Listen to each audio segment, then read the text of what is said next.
ಸತ್ಯಸ್ಪರ್ಶ Kannada TV ವೀಕ್ಷಕರಿಗೆ ಸ್ವಾಗತ ಸುಸ್ವಾಗತ.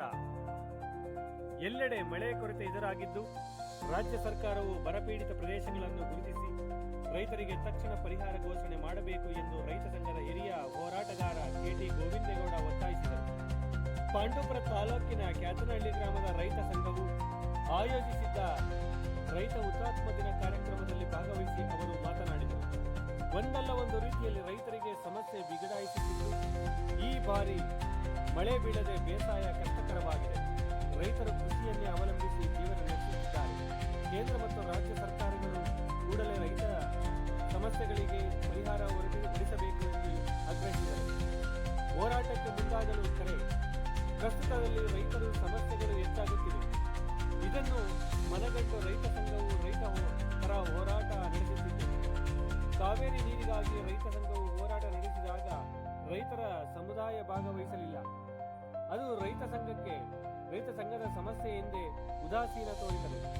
ಇಂತಹ ಉದಾಸೀನತೆಯಿಂದಾಗಿಯೇ ರೈತರ ಸಮಸ್ಯೆ ಜಟಿಲವಾಗಿ ಉಳಿದಿದೆ ಎಂದು ಬೇಸರ ವ್ಯಕ್ತಪಡಿಸಿದರು. 80ರ ದಶಕದಲ್ಲಿ ನರಗುಂದ ನವಲಗುಂದಲ್ಲಿ ರೈತರ ಮೇಲೆ ನಡೆದ ಗೋಲಿಬಾರ್ನಲ್ಲಿ 2 ರೈತರು ಸಾವನ್ನಪ್ಪಿದರು. ಇದನ್ನು ವಿರೋಧಿಸಿ ರೈತ ಸಂಘದ ನಾಯಕರಾದ Rudrappa, N D. Sundaresh, professor M D. Nanjundaswamy ಅವರ ನೇತೃತ್ವದಲ್ಲಿ ಪ್ರತಿಭಟನೆ ನಡೆಯಿತು. ಅಲ್ಲಿಂದ ರಾಜ್ಯದಲ್ಲಿ ರೈತ ಚಳವಳಿ ತೀವ್ರಗೊಂಡು ಕರ್ನಾಟಕ ರೈತ ಸಂಘವು ಬಲಿಷ್ಠ ಸಂಘಟನೆಯಾಗಿ ಹೊರಹೊಮ್ಮಿತು. ರಾಜ್ಯದಲ್ಲಿ 180 ರೈತರು ಗೋಲಿಬಾರ್ನಿಂದ ಸಾವನ್ನಪ್ಪಿದ್ದಾರೆ. ಈ ಎಲ್ಲದರ ನೆನಪಾಗಿ ರೈತ ಹುತಾತ್ಮರಿಗೆ ಗೌರವ ಸಲ್ಲಿಸಲು ರೈತ ಹುತಾತ್ಮ ದಿನ ಆಚರಿಸಲಾಗುತ್ತಿದೆ ಎಂದು ತಿಳಿಸಿದರು. ಮಾತುಕತೆ ಮೂಲಕ ಸಮಸ್ಯೆ ಬಗೆಹರಿಸಲಿ. ಯಾವುದೇ ಚಳುವಳಿ ನಡೆದಾಗ ಸರ್ಕಾರವು ಮಾತುಕತೆ ಮೂಲಕ ಬಗೆಹರಿಸಬೇಕಿದೆ. ಹೋರಾಟವನ್ನು ಗೌರವಿಸಬೇಕು. ಏಕಾಏಕಿ ಗೋಲಿಬಾರ್ ನಡೆಸಬಾರದು. ಸಾಮಾನ್ಯವಾಗಿ ಹೋರಾಟವು ತೀವ್ರ ಸ್ವರೂಪ ಪಡೆದಾಗ ಲಘು ಲಾಠಿ ಪ್ರಹಾರ, ಗಾಳಿಯಲ್ಲಿ ಗುಂಡು ಹಾರಿಸಿ ಚದುರಿಸಬೇಕೇ ಹೊರತು ಹೋರಾಟಗಾರರ ಪ್ರಾಣವನ್ನು ಬಲಿ ತೆಗೆದುಕೊಳ್ಳುವ ಗೋಲಿಬಾರ್ ನಡೆಸಬಾರದು ಎಂದು ಸರ್ಕಾರವನ್ನು ಎಚ್ಚರಿಸಿದರು. ರೈತ ಸಂಘದ ವರಿಷ್ಠ ನಾಯಕಿ ಸುನೀತಾ ಪುಟ್ಟಣ್ಣಯ್ಯ ಅವರ ನೇತೃತ್ವದಲ್ಲಿ ರೈತ ಸಂಘದ ಕಾರ್ಯಕರ್ತರು ರೈತ ನಾಯಕ ದಿವಂಗತ ಕೆ.ಎಸ್. ಪುಟ್ಟಣ್ಣಯ್ಯರವರ ಪುತ್ಥಳಿ ಮತ್ತು ಸಮಾಧಿಗೆ ಮಾಲಾರ್ಪಣೆ ಮಾಡಿ ಗೌರವ ಸಲ್ಲಿಸಿದರು. ರೈತ ಸಂಘದ ತಾಲೂಕು ಅಧ್ಯಕ್ಷ ವೈಪಿ ಮಂಜುನಾಥ್, ಕಾರ್ಯದರ್ಶಿ ಡಾಮಡಹಳ್ಳಿ ಅಶೋಕ್, ಸರ್ವೋದಯ ಕರ್ನಾಟಕ ಪಕ್ಷದ ತಾಲೂಕು ಅಧ್ಯಕ್ಷ ಎಸ್. ದಯಾನಂದ್, ಮುಖಂಡರಾದ ಹರವು ಪ್ರಕಾಶ್, ಕೆಪಿ ಮಹದೇವೇಗೌಡ, ರವಿಕುಮಾರ್, ಜಯರಾಮ್, ಕೇಶವ, ನಯನ, ಶಂಕರ್, ಚಿದಾನಂದ್, ಲೋಕೇಶ್, ರಂಗಸ್ವಾಮಿ ಇತರರು ಸೇರಿಸಿದ್ದಾರೆ. ಎಲ್ಲರೂ ಆತ್ಮಕ್ಕೆ ಶಾಂತಿ ಸಿಗಲಿ ಅಂತ ಕೇಳ್ತೀನಿ. ಜೊತೆಗೆ ನೀವೆಲ್ಲರೂ ಈಗ ನಾವು ಸುಮ್ಮನೆ ಇರ್ತೀವಿ ಈ ದಿನ ಕಾರ್ಯಕ್ರಮದಲ್ಲಿ. ಆದರೆ ನೀವೆಲ್ಲರೂ 3-4 ದಿನದಿಂದಲೂ ಕೂಡ ಇಲ್ಲಿಗೆ 21ನೇ ತಾರೀಕು ಬೆಳಿಗ್ಗೆ 9 ಗಂಟೆಗೆ ಬಂದ್ಬಿಡಿ ಅಂತೇಳಿ ನೀವೆಲ್ಲ ಅರೇಂಜ್ಮೆಂಟ್ಸ್ ಅನ್ನ ಮಾಡಿದ್ದೀರಿ. ನಮ್ಮ ಕುಟುಂಬ ಇವತ್ತು ಈ ರೀತಿಯಾಗಿ ನಿಮ್ಮ ಜೊತೆಗೆ ಇರಬೇಕಾದ್ರೆ ಕಾರಣ ಸಾವಿರ್ಬೋದು, ನಮಗೆ ಮತ್ತೆ ಕಷ್ಟ ಸುಖಗಳು, ಆರೋಗ್ಯ ಸಮಸ್ಯೆ ಏನೇ ಇರ್ಬೋದು ಅದೆಲ್ಲನೂ ಎದುರಿಸುವಂತ ಶಕ್ತಿ ಕೊಟ್ಟಿರೋದು ನೀವೆಲ್ಲರೂ ಈ ರೈತ ಸಂಘಟನೆ. ಮತ್ತೆ ನೀವೆಲ್ಲರೂ ಕೂಡ ಈ ನಮ್ಮ ಜೊತೆಗೆ ಇರೋದ್ರಿಂದ ನಾವು ಈ ದಿನ ನಮ್ಮ ಕುಟುಂಬ ಈ ತರ ನಿಮ್ಮ ಜೊತೆಗೆ ಹೋರಾಟ ಮಾಡ್ತಾ ಇದೆ. ಅದರಿಂದ ನಿಮ್ಮೆಲ್ಲರಿಗೂ ಕೂಡ ನಾನು ಅಭಿನಂದನೆ ಹೇಳ್ತೀನಿ. ಜೊತೆಗೆ ಇಲ್ಲಿ ಯಾರೋ ದೊಡ್ಡದವ್ರು ಬಂದವ್ರು ಕೇಳಿದ್ರು ನನಗೆ, ಈ ಬಸ್ ಸ್ಟ್ಯಾಂಡ್ ಅಲ್ಲಿ ಒಂದು ಆಫೀಸ್ ಮಾಡ್ಕೊಂಡಿದ್ರಲ್ಲ ಗೌಡನವ್ರ ಮನೆ ಹತ್ರ ಏನು ಅಂತ. ಅದಕ್ಕೆ ಹೇಳಿದೆ, ಇನ್ನೂ ಪುಟ್ಟಣ್ಣ ಇರ್ನವ್ರನ್ನ ನೆನಪಲ್ಲೇ ಅವರ ಆಫೀಸಲ್ಲಿ ಭಾಗ ತೆಗೆದು ಕೂತಿದ್ದಾರೆ, ಅದು ಬರೀ ಆಫೀಸ್ ಅಲ್ಲ ಅಂತ ಹೇಳಿದ್ರು. ನಿಜವಾಗೂ ನಾವೆಲ್ಲ ಬೆಳಿಗ್ಗೆ ಹೊತ್ತಲ್ಲ 1 ಗಂಟೆ 2 ಗಂಟೆ ಕೂತಿರೋದು ಬೇರೆ ಅನ್ಕೊಂಡ್ರೆ ಅವ್ರಿಗೇನು ಕೆಲಸ ಬಂದಿರ್ತಾರೆ ಅಂತ. ಆದ್ರೆ ಅಲ್ಲಿ ಬಾವಿ ತಗೊಂಡು ಕೂತಿರ್ತಿರಲಿಲ್ಲ, ಅದನ್ನ ನೋಡಿದಾಗ ಏನೋ ಇಲ್ಲೇ ಇದ್ದಾರೆ ಗೌಡ್ರು ಅನ್ನೋಂಥ ಒಂದು ನೆನಪು. ಅದರಿಂದ ನಿಮ್ಮೆಲ್ಲರಿಗೂ ಕೂಡ ನಮ್ಮ ಕುಟುಂಬದ ಪರವಾಗಿ ಕರ್ನಾಟಕ ರಾಜ್ಯ ರೈತ ಸಂಘದ ಪರವಾಗಿ ಅಭಿನಂದಿಸಿ ನಾನು ಮಾತು ಮುಗಿಸ್ತೀನಿ. ನಮಸ್ಕಾರ. ಆದೇಶವನ್ನು ನೀಡಿರ್ತಾರೆ. ಸಹಜವಾಗಿ ಸೌಜನ್ಯಯುತವಾಗಾದ್ರೂ ಹೋರಾಟ ಮಾಡ್ತಿರುವಂತಹ ಸ್ಥಳದಲ್ಲಿ ರೈತರನ್ನ ಕಷ್ಟ ಸುಖ ಕೇಳಿ ಅದೇನೈತೆ ಬಗೆಹರಿಸಬೇಕು ಅಂತ ಅನ್ನುವಂತ ಒಂದು ಸೌಜನ್ಯನೂ ಕೂಡ ತೋರಿಸೋದಿಲ್ಲ. ಅಲ್ಲಿಗೆ ಬಂದಂತ ಡಿ.ಸಿ ಅವರು ಕೂಡ ಇದೇ ಒಂದು ಮಾದರಿನ ಅನುಸರಿಸ್ತಾರೆ. ಇದನ್ನೆಲ್ಲ ಸಹಿಸಿಕಾಗ್ದೇನೆ ನಮ್ಮ ಒಂದು ಹೋರಾಟ ತೀವ್ರ ಮಟ್ಟಕ್ಕೆ ಹೋದಾಗ ಪೊಲೀಸ್ನವ್ರನ್ನ ಬಳಸ್ಕೊಂಡು ಅವತ್ತು ಗೋಲಿಬಾರ್ ಮಾಡ್ತಾರೆ. ಆ ಗೋಲಿಬಾರ್ನಲ್ಲಿ 3 ಜನ ರೈತರು ಹುತಾತ್ಮರಾಗ್ತಾರೆ. ಅವತ್ತು ಆ ದೊಂಬಿನಲ್ಲಿ ನಮ್ಮ ರೈತರು ಸುಮ್ಮನೆ ಇರಲಿಲ್ಲ. ಅವತ್ತಿನ ನೇರ ಯುದ್ಧದಲ್ಲಿ ಒಂದು 3-4 ಜನ ಪೊಲೀಸರು ಕೂಡ ಸಾಯ್ಬೇಕಾಗಿ ಬರ್ತದೆ. ಇದೆಲ್ಲ ಒಂದು ಕತೆ. ಅವತ್ತಿನ ಹೋರಾಟ ಒಂದು ಫೌಂಡೇಶನ್ ಆಗಿ ಇಡೀ ರಾಜ್ಯದಾದ್ಯಂತ ಇವತ್ತು ವ್ಯಾಪಕವಾಗಿ ಈ ಒಂದು ದಿನವನ್ನು ನಾವು ರೈತ ಹುತಾತ್ಮ ದಿನಾಚರಣೆ ಅಂತ ಆಚರಣೆ ಮಾಡ್ತಾ ಇದ್ದೀವಿ. ಈ ಒಂದು ಹುತಾತ್ಮ ದಿನಾಚರಣೆಯಲ್ಲಿ 82-83ನೇ ಇಸ್ವಿನಲ್ಲಿ ರೈತ ಸಂಘಕ್ಕೆ ನೇತೃರಾಗಿ ನಮ್ಮ ನಂಜುಂಡಸ್ವಾಮಿ ಅವರು, ಸುಂದರೇಶ್ ಅವರು, ನಮ್ಮ ಕ್ಯಾತನಹಳ್ಳಿ ಮಣ್ಣಿನ ಮಗ ಪುಟ್ಟಣ್ಣಯ್ಯನವರು ಬಹಳ ಹೋರಾಟ ಮಾಡಿ ಆವತ್ತಿನಿಂದ ಇಲ್ಲಿ ತನಕ ಹೋರಾಟ ಬಂದಿದೆ. 46 ವರ್ಷದ ಇತಿಹಾಸದಲ್ಲಿ ಯಾವುದೇ ಸಂಘ ಹುಟ್ಟಿದ್ರು ಕೂಡ ಸತ್ತೋಗ್ತಾ ಇದ್ದೇವೆ. ಆದ್ರೆ ರೈತ ಸಂಘ ಮಾತ್ರ ನಿರಂತರವಾಗಿ ಚಳವಳಿನ ಮಾಡ್ಕೊಂಡು ಹೋಗ್ತಾ ಇದೆ. ಅದರಿಂದ ಇವತ್ತೇನು ಹುತಾತ್ಮರಾಗಿದ್ದಾರೆ ಅವ್ರಿಗೆ ಒಂದು ನಮನವನ್ನ ಸಲ್ಲಿಸಬೇಕು ಅಂತ ನಾವು ಈ ಒಂದು ಈ ಕಾರ್ಯಕ್ರಮವನ್ನು ರಾಜ್ಯದಾದ್ಯಂತ ಎಲ್ಲಾ ಬೋರ್ಡ್ ಮುಂಗಡೆ ನಾವು ಈ ಕಾರ್ಯಕ್ರಮ ಮಾಡ್ತಾ ಇದ್ದೀವಿ. ಈಗ ತಮ್ಮನ್ನ ಉದ್ದೇಶಿಸಿ ಕರ್ನಾಟಕ ರಾಜ್ಯ ರೈತ ಸಂಘಕ್ಕೆ, ಕರ್ನಾಟಕ ರಾಜ್ಯ ರೈತ ಸಂಘಕ್ಕೆ, ಎಲ್ಲಾ ಹುತಾತ್ಮರಾದ ನಮ್ಮ ರೈತ ಬಾಂಧವರಿಗೆ, ಎಲ್ಲಾ ಹುತಾತ್ಮರಾದ ನಮ್ಮ ರೈತ ಬಾಂಧವರಿಗೆ ಇವತ್ತು ಸಂತೋಷ ಪಡುವಂತ ದಿನ ಅಲ್ಲ. 1980 ಜುಲೈ 21 ನರಗುಂದ ಮತ್ತು ನರಗುಂದದಲ್ಲಿ ಒಂದು ಬಂಡಾಯ ನಡೀತದೆ.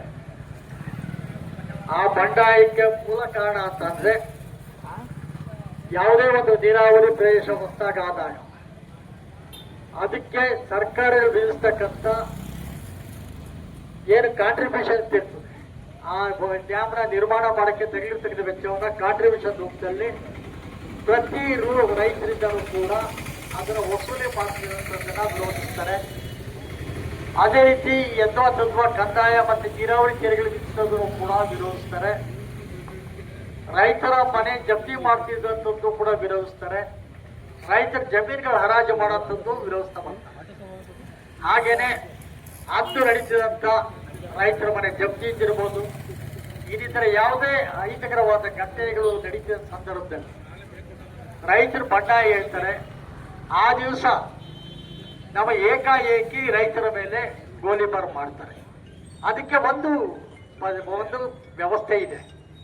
ಯಾವಾಗಲೂ ಕೂಡ ಮೊದಲಿಗೆ ರೈತ ಚಳುವಳಿಗಾರರು, ಅದು ಯಾವುದೇ ಚಳುವಳಿಗಾರ ಆಗಿರಲಿ, ರೈತರು ಚಳುವಳಿ ಮಾಡ್ತಾ ಇದ್ದಾರೆ ಅಂದಾಗ ಅವ್ರ ಹತ್ರ ಬರಬೇಕು, ಗೌರವ ಮಾತಾಡಬೇಕು, ಸರ್ಕಾರನೇ ಅವ್ರ ಹತ್ರ ಓದ್ಬೇಕಾಗ್ತದೆ. ಅದಕ್ಕೆ ಸಂಬಂಧಪಟ್ಟಂತ ಇಲಾಖಾ ಮುಖ್ಯಸ್ಥರುಗಳು ಕೂಡ ಹೋಗ್ಬೇಕಾಗ್ತದೆ. ಅವರ ಮನವೊಲಿಸ ಪ್ರಯತ್ನಗಳು ಮಾಡಬೇಕು. ಆದ್ರೆ ಏನು ಮಾಡೋದಿಲ್ಲ. ಅದರ ನಂತರದಲ್ಲಿ ಮೊದಲಿಗೆ ಮಾತುಕತೆ, ಅದಕ್ಕೂ ಕೂಡ ಸಮಾಧಾನ ಆಗಲಿಲ್ಲ ಅಂತಂದಾಗ ಲಘು ಲಾಠಿ ಪ್ರಹಾರ ಅಂತ ಹೇಳ್ತೀವಿ, ಪೊಲೀಸರು ಮಾಡಬೇಕಾಗಿರುತ್ತದೆ. ಅದಕ್ಕೂ ಕೂಡ ಮೇಲಧಿಕಾರಿಗಳಿಂದ ಅವರಿಗೆ ಆದೇಶ ಬಂದ್ರೆ ಮಾತ್ರ. ಮೊದಲಿಗೆ ಲಘು ಲಾಠಿ ಪ್ರಹಾರ, ನಂತರದಲ್ಲಿ ತೀವ್ರ ಲಾಠಿ ಪ್ರಹಾರ, ನಂತರದ ಅದಕ್ಕೂ ಆಗಲಿಲ್ಲ ಅಂತಂದಾಗ ಕೊನೆಗೆ ಅತಿರೇಕಕ್ಕೊಳಗಾಗಿ ಇದು ವರ್ತಿಸ್ತಾ ಇದ್ದಾರೆ ಇಂಥ ಸಂದರ್ಭದಲ್ಲಿ ಗಾಳಿಯಲ್ಲಿ ಗುಂಡು ಹಾರಿಸ್ಬೇಕಾಗ್ತದೆ, ನಂತರದಲ್ಲಿ ನೆಲಮಟ್ಟದಲ್ಲಿ ಗುಂಡು ಹಾರಿಸ್ಬೇಕಾಗ್ತದೆ, ನಂತರದಲ್ಲಿ ಮೈ ಮೇಲೆ ಹಾರಿಸ್ತಕ್ಕಂಥ ವ್ಯವಸ್ಥೆಗಳಿಲ್ಲ. ಆದ್ರಿಂದ ಇದನ್ನೇನು ಕೂಡ ಮಾಡೋದಿಲ್ಲ. ಲಘು ಲಾಠಿ ಪ್ರಹಾರ, ತೀವ್ರ ಲಾಠಿ ಪ್ರಹಾರನೂ ಇಲ್ಲ, ಮಾತುಕತೆಗಳಿಗೆ ಬಗ್ಸ್ತಕ್ಕಂಥದ್ದು ಇಲ್ಲ. ನೇರವಾಗಿ ರೈತರುಗಳ ಮೇಲೆ ಮೈ ಮೇಲೆ ಗುಂಡು ಹಾರಿಸ್ತಾರೆ, ಇಬ್ಬರು ಸಾಯ್ತಾರೆ. ಅದೇ ಮೊದಲನೇದು. ರೈತ ಬಂಡಾಯ ಅಲ್ಲಿಂದನೇ ಪ್ರಾರಂಭ ಆಗ್ತದೆ. ನಂತರದಲ್ಲಿ ಎಚ್ ಎಸ್ ಉನ್ನಪ್ನವರು ಮತ್ತೆ ಸುಂದರೇಶನ್ ಇವರೆಲ್ಲರೂ ಸೇರ್ಕೊಂಡು ಶಿವಮೊಗ್ಗ ಜಿಲ್ಲೆಯಲ್ಲಿ ಆಗ ಕಬ್ಬು ಬೆಳೆಗಾರ ಸಂಘ ಅಂತ ಮಾಡ್ಕೊಂಡಿರ್ತಾರೆ. ಅದೇ ಕಬ್ಬು ಬೆಳೆಗಾರ ಸಂಘವೇ ಕರ್ನಾಟಕ ರಾಜ್ಯ ಸಂಘ ಆಗಿ ಉದಯ ಆಗ್ತದೆ. ಅವ್ರ ಜೊತೆಗೆ ನಮ್ಮ ಮೇಧಾವಿಗಳಾಗಿದ್ದಂತಹ ಪ್ರೊಫೆಸರ್ ಎಂ ಡಿ ನಂಜುಂಡಸ್ವಾಮಿ ಅವರು ಆಗ ಅವ್ರ ಜೊತೆ ಕೊಡ್ತಾರೆ. ಅವರ ಒಂದು ಮಾರ್ಗದರ್ಶನ ಪಡ್ಕೊಂಡು ಅವರಿಂದ ಹೆಚ್ಚಿನ ಅರಿವಿನ ಮೂಡಿಸ್ಕೊಂಡು ರೈತ ಚಳವಳಿ ತೀವ್ರ ಬೆಳೀತಾ ಹೋಗ್ತಾ ಇರ್ತದೆ. ಆಗ ರೈತರ ಹಕ್ಕುಗಳಿಗಾಗಿ ಮತ್ತೆ ಅವರನ್ನು ಗೌರವಿಸುವ ಕಾಣ್ರಿ ಅಂತ ಹೇಳ್ಕೊಂಡು ಎಲ್ಲಾ ಕಡೆಗೂ ಕೂಡ ಇಡೀ ರಾಜ್ಯಾದ್ಯಂತ ರೈತ ಚಳವಳಿಗಳು ಹಾಕಂತದೆ. ಆಗ ಪದೇ ಪದೇ ಗೋಲಿಬಾರ್ ನಡೀತಾ ಇರ್ತವೆ. 80ರಿಂದ 82 ಕೊನೆವರೆಗೂ ಕೂಡ ಗೋಲಿಬಾರ್ ನಡೀತಾ ಇರ್ತವೆ. ಒಟ್ಟಾರೆ ಕರ್ನಾಟಕದಲ್ಲಿ 189 ಜನ ಅವಾಗ ಹುತಾತ್ಮರಾಗ್ತಾರೆ. ಅವರೆಲ್ಲರ ನೆನಪಿಗಾಗಿ ಮಟ್ಮಲ್ಲೇ ಗೋಲಿಬಾರ್ ಆಗಿ ಹುತಾತ್ಮರಾದಂತ ಇಬ್ಬರು ಮಹನೀಯರ, ರೈತ ಮಹನೀಯರ ಅವರ ಜ್ಞಾಪಕಾರ್ಥವಾಗಿ ಮತ್ತೆ ಇಡೀ ಕರ್ನಾಟಕದಾದ್ಯಂತ ಹುತಾತ್ಮರಾದಂತ ಎಲ್ಲ ರೈತರನ್ನು ಕೂಡ ನೆನೆಸ್ಕೊಳ್ತಕ್ಕಂಥ ಒಂದು ಸಂದರ್ಭ ಇದಾಗಿದೆ. ಅದಕ್ಕಾಗಿ ಹುತಾತ್ಮ ದಿನಾಚರಣೆ ಅಂತ ಮಾಡ್ತಾ ಇದ್ದೀವಿ. ಬರೀ ಇಷ್ಟೇ ಮಾಡಿದಾಕ್ಷಣಕ್ಕೆ ನಮ್ಮ ಉದ್ದೇಶ ಹಿಡಿಯೋದಂಗಾಗಲ್ಲ. ಅವತ್ತಿದ್ದಂತ ಸಮಸ್ಯೆಗಳೇ ಬೇರೆ. ರೈತ ಸಂಘ ಉದಯ ಆದಾಗ 80ರ ದಶಕದಲ್ಲಿ ಅವತ್ತಿನ ಉದ್ದೇಶಗಳೇ ಬೇರೆ, ರೈತರ ಕಾಲದ ಸಮಸ್ಯೆಗಳೇ ಬೇರೆ. ಅವತ್ತು ಮಾತುಕತೆಗಳ ಮುಖಾಂತರ ಕೂಡ ಬಗೆಹರಿಸ್ಕೊಂಡಿದ್ದೀವಿ, ಹೋರಾಟದ ಮುಖಾಂತರ ಕೂಡ ಬಗೆಹರಿಸ್ಕೊಂಡಿದ್ದೀವಿ. ಆದ್ರೆ ಇವತ್ತು ಇದು ತಿರುವ ಕಾಡ್ತಾ ಇದೆ. ಈಗೆಲ್ಲ ಬರಗಾಲ ಕಾಡ್ತಾ ಇದೆ. ಈ ಬರಗಾಲ ಕಾಡ್ತಾ ಇರುವಾಗ ಈ ಬರಕ್ಕೆ ಅದಕ್ಕೆ ಪರಿಹಾರ ರೂಪವಾಗಿ ರೈತರ ರಕ್ಷಣೆ ಮಾಡ್ತಕ್ಕಂಥದ್ದಿಲ್ಲ. ರೈತರು ಬೆಳೆದಾಗ ಚೆನ್ನಾಗಿ ತಿಂತಾರೆ, ಉಡ್ತಾರೆ, ಹೇಳ್ತಾರೆ. ಆದ್ರೆ ಅದನ್ನ ಈಗ ನಿಜವಾಗಿ ಬೆಳೆನೇ ಇಲ್ಲದ ಸಂದರ್ಭದಲ್ಲಿ ಏನ್ ತಿಂತಾರೆ ಅಂತ ಯೋಚನೆ ಮಾಡಬೇಕಾಗ್ತದೆ. ಅಂತ ಒಂದು ಉದ್ದೇಶಕ್ಕಾಗಿ ಈಗ ನಾವು ಈ ನಮ್ಮ ಬೆಳೆದಿರ್ತಕ್ಕಂಥ ಬೆಳೆಗಳ ರಕ್ಷಣೆಗಾಗಿ ಮತ್ತೆ ಅದಕ್ಕೆ ಪರಿಹಾರ ರೂಪವಾಗಿ ಸರ್ಕಾರದಿಂದ ಪರಿಹಾರ ಪಡ್ಕೋಬೇಕಾಗ್ತದೆ. ಮತ್ತೆ ಬೆಳೆದೇ ಆಗ್ತಿರೋ ಸಂದರ್ಭದಲ್ಲಿ ಬರ ಪೀಡಿತ ಅಂತ ಘೋಷಣೆ ಮಾಡಿ ಅದಕ್ಕೆ ಬರ ಪರಿಹಾರಗಳನ್ನು ಕೂಡ ಘೋಷಣೆ ಮಾಡಬೇಕಾಗ್ತದೆ. ಇದ್ರ ಮುಖಾಂತರ ರೈತರನ್ನ ರಕ್ಷಣೆ ಮಾಡಬೇಕಾಗ್ತದೆ.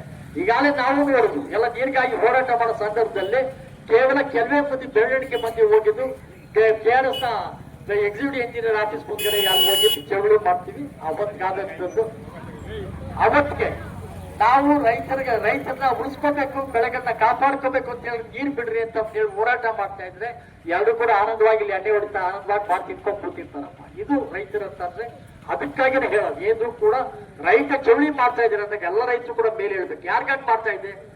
ರೈತರನ್ನ ಉದ್ಧಾರ ಮಾಡಕ್ಕಾಗಿ, ರೈತರಿಗೆ ಗೌರವ ತಂದ್ಕೊಡ್ತಕ್ಕಂಥ ಒಂದು ಹೋರಾಟ ಇದಾಗಿರುತ್ತಾಗಿ ಅವರ ರಕ್ಷಣೆಗಾಗಿ ಹೋರಾಟ ಮಾಡ್ತಾ ಇದ್ದಾರೆ ಇದ್ದಾಗ ನಿಜವಾಗಿ ಕಬ್ಬು ಬೆಳೆಗಾರರು ರೈತರ ಬೆಳೆಗಾರಗಳು ಏನ್ ಬೆಳೆ ಹೊಡ್ತಾ ಇದೀವಿ ಅಂದಾಗ ಖಂಡಿತವಾಗಿ ಎಲ್ಲರೂ ಕೂಡ ಮೇಲೆ ಇದ್ದಿದ್ರೆ ಅದು ಇಷ್ಟು ದಿವಸಗಳ ಕಾಲಾವಕಾಶ ಬೇಕಾಗಿರಲ್ಲ, ಅದನ್ನ ರಕ್ಷಣೆ ಮಾಡ್ಕೊಳ್ಳೋದು. ಅಂತ ಒಂದು ರೀತಿಯಲ್ಲಿ ಇನ್ನು ಮುಂದೆ ಕೂಡ ಹೋರಾಟಗಳು ತೀವ್ರ ಆಗಲೇಬೇಕಾಗ್ತದೆ. ಬರ ಘೋಷಣೆ ಮಾಡಬೇಕು, ಬರ ಪರಿಹಾರ ರೈತರು ದಕ್ಕಿಸ್ಕೋಬೇಕಾಗ್ತದೆ. ಎಲ್ಲ ದೃಷ್ಟಿಯಿಂದ ಹೋರಾಟಕ್ಕೆ ಅಂತ ಮುಂದಾಗಬೇಕು ಅಂತ ಹೇಳ್ಕೊಂಡು ಈ ದಿವಸ ಏನು ಹುತಾತ್ಮರಾಗಿದ್ದಾರೆ ಎಲ್ಲ ರೈತರ ಆತ್ಮಕ್ಕೆ ಶಾಂತಿ ದೊರಕಲಿ, ಅವರ ಮಾರ್ಗದರ್ಶನ ಎಲ್ಲರೂ ಸಿಕ್ಕಿ ಅವರ ಆಶೋತ್ತರಗಳೆಲ್ಲ ಪೂರ್ಣ ಪ್ರಮಾಣ ಈಡೇರಲಿ ಅಂತ ಹೇಳ್ತಾ ನಾನು ಮಾತು ಮುಗಿಸ್ತಾ ಇದ್ದೀನಿ.